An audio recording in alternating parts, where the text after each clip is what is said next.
रामू का गांव था मिट्टी का, धूल का और गरीबी का। सुबह सुबह जब सूरज की पहली किरण खेतों पर पड़ती, रामू उठता और अपनी पुरानी हल चलाने निकल पड़ता। उसकी पत्नी सुशीला घर में चूल्हा जलाती, दो बच्चे लल्लू और मुन्नी भूखे पेट स्कूल जाते। रामू का खेत छोटा सा था, बस 2 बीघा, जिसमें वह गेहूं बोता। लेकिन साल दर साल सूखा पड़ता या बाढ़ आती, फसल बर्बाद हो जाती। गांव में जमींदार था ठाकुर साहब। उनका महल गांव के बाहर था, जहां नौकर चाकर रहते। ठाकुर साहब ने रामू को कई बार कर्ज दिया था, बीज के लिए, खाद के लिए, यहाँ तक कि सुशीला की बीमारी के लिए।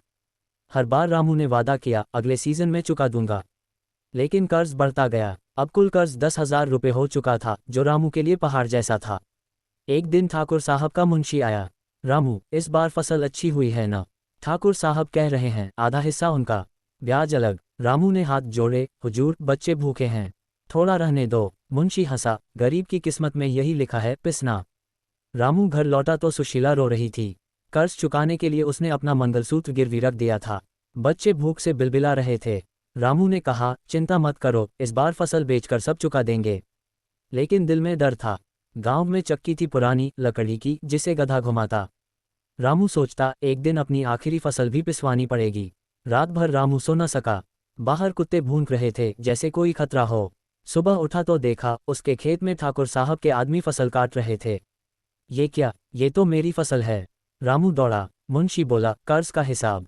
अब बस थोड़ा सा बचा है, तो वो बोलिए। रामू के पास अब सिर्फ एक बोरी गेहूं बचा था, उसकी आखिरी उम्मीद। वह बोरी लेकर घर आया, आंखों में आंसू। सुशीला ने पूछा, क्या हुआ? रामू चुप रहा। वह जानता था, अब आखिरी पिसाई का वक्त आ गया है। गरीब की जिंदगी चक्की में पिसती है और आखिरी दाना भी निकाल लिया जाता है। अब रामू के पास सिर्फ एक बोरी गेहूं था। वह बोरी उसने छिपा दी घर के पीछे। इसे बेचकर कर्ज चुका दूंगा, उसने सोचा। लेकिन ठाकुर साहब को खबर लग गई। उनके पास गांव के सारे सेठ और व्यापारी थे। बाजार में कोई रामू का गेहूं नहीं खरीदता। ठाकुर साहब ने मना किया है, व्यापारी कहते। रामू शहर गया, वहां भी वही। एक सेठ ने कहा, भाई, तेरा गेहूं में कीड़े हैं। रामू जानता था, झूठ है। लौटते वक्त बारिश हो गई। बोरी भीग गई, गेहूं अंकुरित होने लगे। सुशीला रोई, अब क्या होगा? बच्चे खाएंगे। रामू ने कहा, चक्की पर पिसवाएंगे, आटा बनाकर बेचेंगे। गांव की चक्की थी बूढ़े चाचा की। चाचा ने कहा, रामू, ठाकुर साहब ने कह दिया है, तेरा गेहूं नहीं पिसेगा। रामू ने विनती की, चाचा, ये मेरी आखिरी बोरी है। बच्चे मर जाएंगे भूख से। चाचा का दिल पसीजा, ठाकुर को बिना बताए पिसाई शुरू कर दी। रात के अंधेरे में चक्की चल रही थी। गधा थक गया, रामू खुद घुमाने लगा। पसीना बह रहा था। अचानक ठाकुर साहब के आदमी आ गए। ये क्या है? चोरी। ठाकुर गरजा। चाचा डर गया। रामू ने कहा, हुजूर, सिर्फ आटा बनाना है परिवार के लिए। ठाकुर हंसा, गरीब हो तो पिसो। आटा मेरा, चक्की मेरा, गांव मेरा। उन्होंने बोरी छीन ली। रामू रोया, ये आखिरी थी। ठाकुर बोला, अब तू मेरे यहाँ मजदूरी कर, रोज 10 रुपए, कर्ज चुकता होने तक। रामू के पास कोई चारा नहीं था। सुशीला ने कहा, भगवान पर भरोसा रखो। लेकिन रामू का भरोसा टूट चुका था। वह रोज ठाकुर के महल में जाता, ईंट ढोता, पसीना बहाता। बच्चे स्कूल छोड़ चुके थे, घर में काम करते। एक दिन ठाकुर की बेटी की शादी थी। पूरा गांव न्योता गया। रामू को भी बुलाया, नौकर बनकर। वहां देखा, उसकी बोरी का आटा इस्तेमाल हो रहा था पकवान बनाने में। रामू की आंखें भर आईं। ठाकुर ने देख लिया, क्या हुआ रामू? खुश नहीं। रामू चुप रहा। उस रात वह सोचता रहा, गरीब की आखिरी पिसाई कब रुकेगी। रामू अब ठाकुर के यहाँ गुलाम जैसा था।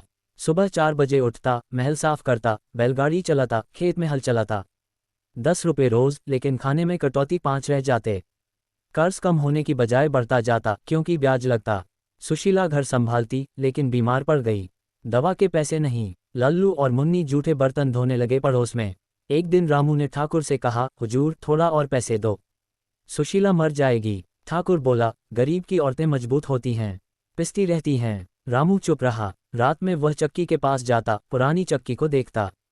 चाचा कहते, रामू, भाग जा शहर, यहाँ तुझे मार डालेंगे। लेकिन रामू कहता, बच्चे कहाँ जाएंगे। धीरे धीरे गांव में अफवाह फैली, ठाकुर नया कानून बना रहा है, सारे छोटे खेत उसके। रामू जैसे कई गरीब बेघर हो जाएंगे। एक शाम रामू घर लौटा तो देखा, सुशीला बिस्तर पर, मुन्नी रो रही थी। पापा, माँ को बुखार है। रामू दौड़ा, जड़ी बूटी लाया, लेकिन फायदा नहीं। पड़ोसी ने कहा, डॉक्टर को दिखा। लेकिन पैसे। रामू ठाकुर के पास गया। हुजूर, सुशीला मर रही है, पैसे दो। ठाकुर ने 500 दिए, लेकिन कहा, कर्ज में जोड़ दूंगा। रामू ने लिया। शहर के डॉक्टर ने कहा टीबी है, दवा महंगी। रामू रोया। अब वह डबल मजदूरी करने लगा, रात दिन नहीं सोता। बच्चे अकेले। लल्लू चोरी करने लगा फल कढ़ी सब्जी। एक रात ठाकुर का मुंशी आया।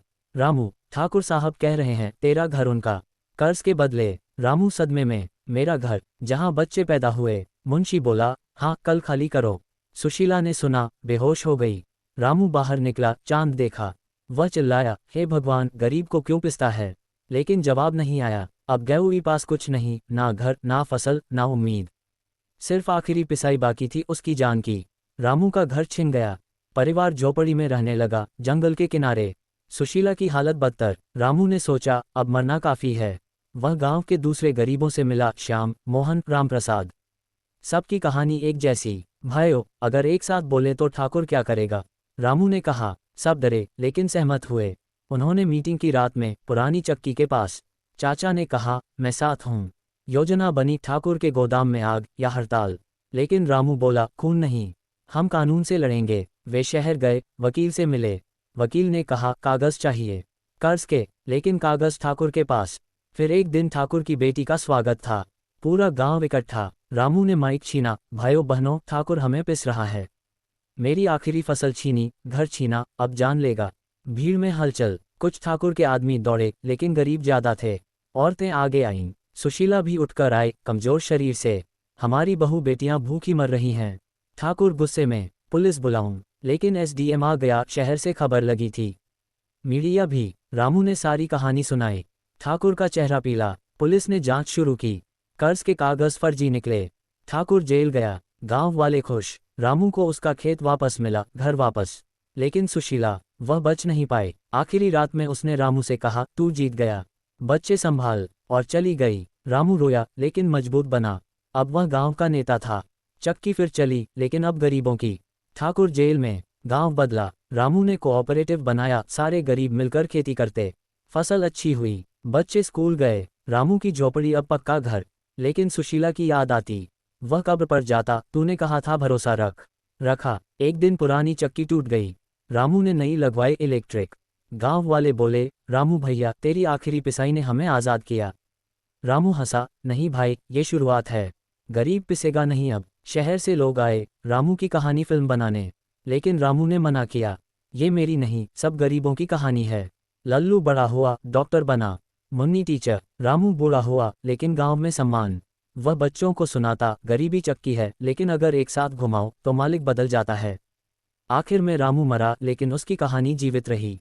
गांव का नाम बदलकर आजादपुर हुआ। और चक्की, वह अब म्यूजियम में, याद दिलाने के लिए कि गरीब की आखिरी पिसाई कभी आखिरी नहीं होती, अगर हिम्मत हो। समाप्त। ये कहानी बताती है कि अन्याय के खिलाफ आवाज उठाओ तो जीत गरीब की होती है।